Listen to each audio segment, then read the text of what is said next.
آپ کے پاس ایک مائی آئی، ایک خاتون آئی، اس کا بچہ آپ کے مدرسے میں پڑھتا تھا، غوث پاک مرغا کھا رہے تھے لیکن آپ ہڈیاں نہیں توڑ رہے تھے، ہڈیاں الگ رکھ رہے تھے، وہ عورت دیکھ رہی تھی، اس کا بچہ دال کھا رہا تھا، غوث پاک مرغا کھا رہے ہیں، ماں تھی نہیں چپ رہ سکی، بول پڑی،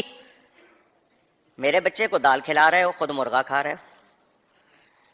خود آپ مرغا کھا رہے ہو اور میرے بچے کو دال کھلا رہے ہو۔ غوث پاک اس کی بات سنتے جب مرغا کھا لیا آپ نے ہڈیوں پر ہاتھ رکھا، فرمایا قم بِإِذْنِی، اٹھ میرے حکم سے، وہ مرغا زندہ ہو گیا۔ فرمایا جب تیرا بیٹا اس شان کو پہنچے گا تب مرغا کھلائیں گے، ابھی اس کو دال کھانے دے، ابھی اس کی تعلیم کا وقت ہے، جب اس شان کو پہنچ جائے گا پھر اس کو بولے مردے زندہ کیے یا نہیں کیے۔ جی وہ شیخ عبد القادر جیلانی کو ایک عورت ملنے کے لیے آئی تو وہ خود مرغی کھا رہے تھے اور اس عورت کا بچہ جو ان کا اسٹوڈنٹ تھا وہ روکی سوکھی کھا رہا تھا، تو اس عورت کے دل میں بات آئی کہ یہ کیا، نہیں خود مرغا کھا رہے ہیں اور میرے بچے کو یہ کھلا رہے ہیں۔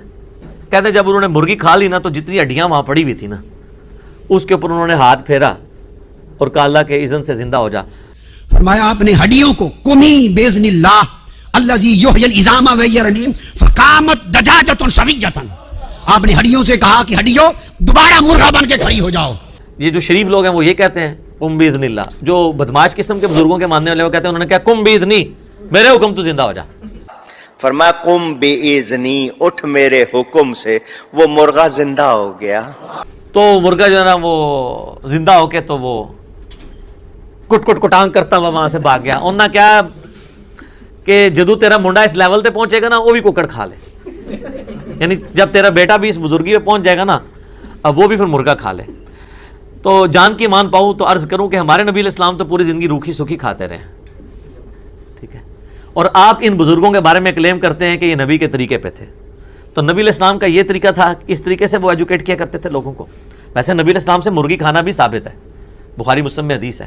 لیکن شاید وہ ایک دفعہ ہی مرغی کھائی ہوگی آپ نے، آپ کی زندگی تو بڑی یعنی فقر کے اندر گزر رہی تھی۔ دوسرا حضرت ابراہیم کو تو یہ معجزہ نہیں ملا ہوا تھا، عیسیٰ علیہ السلام کو بھی ملا ایز اے اسپیشل، لیکن اس میں بھی ساتھ ہے بِإِذْنِ اللہ، بِإِذْنِ اللہ کے ساتھ مردے کو زندہ کرنے کا معجزہ یا اسے کرامت کہہ لیں، یہ روئے عرض پہ صرف ایک ہی شخص کے لیے ہے، وہ عیسیٰ ابن مریم ہے۔ حضرت ابراہیم کو بھی نہیں ملا، جب ابراہیم علیہ السلام کو نہیں ملا تو شیخ عبد القادر جیلانی کو کہاں سے ملا ہوگا؟ ہمارے نبی علیہ السلام کے بارے میں بھی کوئی ایسا معجزہ رپورٹ نہیں ہوا۔ ایک کہانی سی وہ پیش کرتے ہیں، وہ جابر بن عبداللہ نے دعوت کی تو وہ کہتے ہیں وہاں پہ بکری انہوں نے بچہ ذبح کیا تو وہ ان کے بیٹے دیکھ رہے تھے تو ایک بیٹے نے دوسرے کو ذبح کر دیا تو نبی علیہ السلام نے ان کو زندہ کر لیا۔ بالکل کہانی ہے، قرآن تو بالکل اس کی مخالفت کرتا ہے۔ سورہ انبیاء پڑھ کے دیکھ لیں، سورۃ الانعام پڑھ کے دیکھ لیں، سورہ بنی اسرائیل۔ کافروں کا اعتراض یہی تھا کہ یہ جو معجزے ہمیں اگلے پیغمبروں کے بارے میں بتاتا ہے وہ اس کو کیوں نہیں دیے گئے، تو اللہ نے فرمایا اس نبی کا معجزہ قرآن ہے۔ تو بڑا اچھا موقع تھا، اللہ کہتا ہے کہ دیکھو نا کئی بار تو معجزہ زندہ کیا ہے انہوں نے۔ وہ تو میرے بھائیو سورۃ الحج میں اللہ تعالیٰ نے فرمایا ہے کہ کوئی شخص ایک مکھی نہیں پیدا کر سکتا، حتیٰ کہ مکھی اس سے چھڑا کر کوئی چیز لے جائے وہ اس سے واپس نہیں لے سکتا۔